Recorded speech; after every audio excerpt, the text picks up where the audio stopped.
প্রত্যেক মাসে বেতন নিয়ে ছিনিমিনি খেলছে কেন সুপার স্যার, জবাব দাও। বেতন না পেয়ে কাজ বন্ধ করলো সিউড়ি সুপার স্পেশালিটি হাসপাতালের নিরাপত্তারক্ষীরা। ওয়ার্ড বয়, ওয়ার্ড গার্ল ও সাফাই কর্মীরাও রয়েছেন এই তালিকায়। সারা রাজ্য জুড়ে যেখানে নারী নিরাপত্তার দাবিতে মুখর হয়েছেন আমজনতা থেকে বিশিষ্টরা, সেখানে দীর্ঘদিন বেতন না পাওয়ায় বীরভূমের সিউড়ি সুপার স্পেশালিটি হাসপাতালের নিরাপত্তারক্ষী থেকে ওয়ার্ড বয়, ওয়ার্ড গার্ল এবং সাফাই কর্মীরাও কর্মবিরতি আন্দোলনে নেমেছেন। বুধবার অর্থাৎ আজ থেকে তারা সিউড়ি সুপার স্পেশালিটি হাসপাতালের এমার্জেন্সি ওয়ার্ডের সামনে অবস্থান বিক্ষোভে বসেছেন। তাদের দাবি, যতক্ষণ না তাদের বেতন প্রদানের নিশ্চয়তা দেওয়া হচ্ছে ততক্ষণ এই বিক্ষোভ চলবে। সিউড়ি সুপার স্পেশালিটি হাসপাতালের সূত্রে খবর, এই হাসপাতালে মোট 151 জন অস্থায়ী কর্মচারী রয়েছেন। তাদের মধ্যে 15 জন বেতন পেয়েছেন। প্রাপ্ত বেতনের পরিমাণও খুব কম। বাকি কর্মীদের বেতন না মেলায় এর প্রতিবাদে এই সামিল হয়েছেন তারা। বিক্ষোভে সামিল হওয়ার কর্মচারীদের অভিযোগ, এই বেতন না পাওয়ার ঘটনাটি তাদের সাথে বারবার ঘটে। বেতনের অভাবে অস্থায়ী কর্মচারীরা যদি কাজ বন্ধ করে দেন, তখন হাসপাতালের নার্স এবং ডাক্তারদের নিরাপত্তা কে দেবে? এখন সেই বিষয়ে উঠছে প্রশ্ন।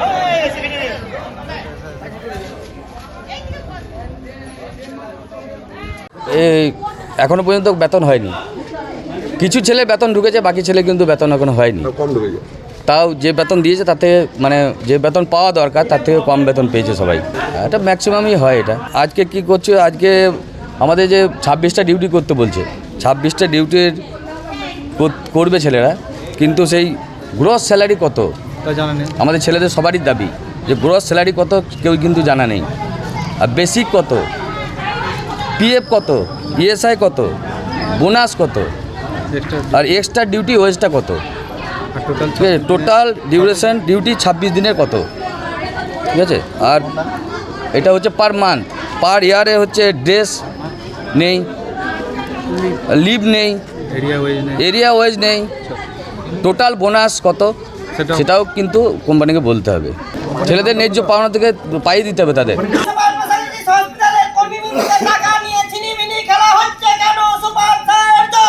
মাইনে পায়নি, যারা অল গ্লোবাল তারা মাইনে পায়নি, তার জন্য তারা ধর্নায় বসেছে। আমি সেটাই রিকোয়েস্ট করতে এসেছি যাতে কাজটা করে, ইমার্জেন্সি ব্যাপার, কাজটা করুক।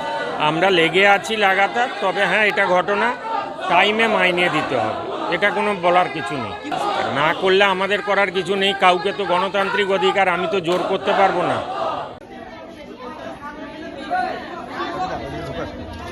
আমাদের এই 10তলা বিল্ডিং সুপার ফ্যাসিলিটি হওয়ার পর থেকে দুটো কোম্পানি পরপর পেরিয়ে গেল।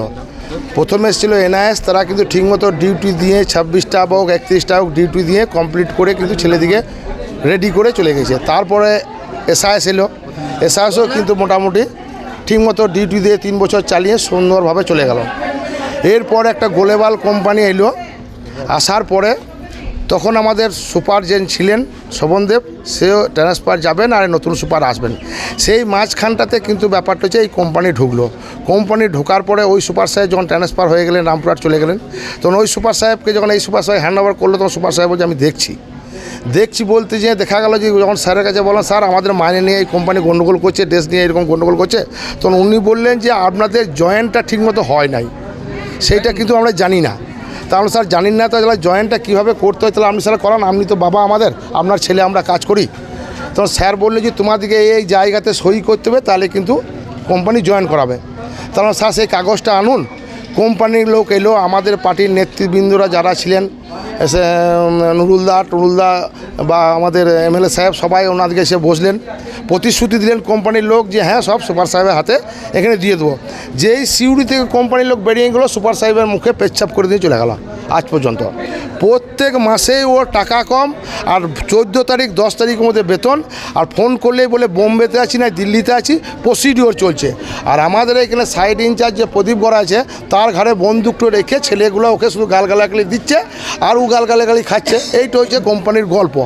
তারপরেও মোটামুটি মাইনে এই মাসটাতে যখন নতুন আবার টেন্ডার হওয়ার টাইম চলে এলো, আমাকে টেন্ডার হওয়ার টাইম হলো, তখন বোঝা গেল যে ভোট চলে এলো, চুপচাপ থাকলো। রিটেন্ডারে কিন্তু আবার এই কোম্পানি পেলো। আমরা শুনলাম, সুপার সাইকে বললাম স্যার এই কোম্পানি যখন পেয়েছে, কিন্তু ব্যাপারটা হচ্ছে আমি একটা মিলন ঘোষাল বলছি, আমার স্ত্রীর ক্যান্সার রোগ হওয়ার জন্য আমি একটা ব্যাংকে লোন আনতে গেলাম, সেই পে স্লিপ না দেওয়ার জন্য আমি লোনটা পেলাম না। কিছু ছেলের পরীক্ষা দেবে, তার ভর্তি করবে, লোন পাচ্ছে না। বলছে আপনি কে? বলে আমি একটা সুপার ফেসিলিটি হসপিটালে চাকরি করি। তো বলছে আপনার ডকুমেন্টস? তখন এইখানে পরিষ্কার কথা বলে দিয়েছে যে মুসিবুল স্যার যে অ্যাসিস্ট্যান্ট সুপার আছে তার কাছ থেকে সুপার স্যারকে লিখেলাম। আমরা তো সরকারি স্টাফ নয়, ওর লেখাতে অথরিটিতে ব্যাংক দেবে কেন? আমরা পাচ্ছি না, ঘুরে আবার এই নতুন কোম্পানি চলে এলো। চলে আসার পরে স্যার বলল স্যার বেতনটা তো আমাদের হচ্ছে না। সিওমই স্যার, সুপার সাহেব ফোন করে আলামারা, ডিএম সাহেবকে আমরা দরখাস্ত করলাম, জেলা পরিষদে দরখাস্ত করলাম, সিওমইসকে দরখাস্ত করলাম, সুপার সাহেবকে দরখাস্ত করলাম। কোম্পানি তখন বলছে, একটা ফেরিমাদারি লোক একটা বলছে যে প্রসিডিওর হচ্ছে, এখন 800 টাকা বেতন বেড়েছে, প্রসিডিওর হচ্ছে। আমি বললাম ঠিক আছে স্যার, 800 টাকা যদি বেড়েছে তো আমাদের খুব ভালো, পেটটা আরোখানি বড় হয়ে যাবে।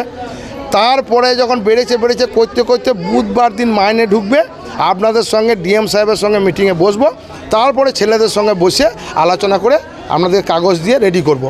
তো স্যার কালকে গত রাত্রে 2-1 জনের বেতন এত কম ঢুকেছে 26টাতে, আবার কারোর এবার ঢুকেও নাই, উপরন্তু কোম্পানির কোনো গল্পও নাই, সুপার সাহেবের কাছে গল্প নাই, ডিএম সাহেবের কাছে গল্প নাই।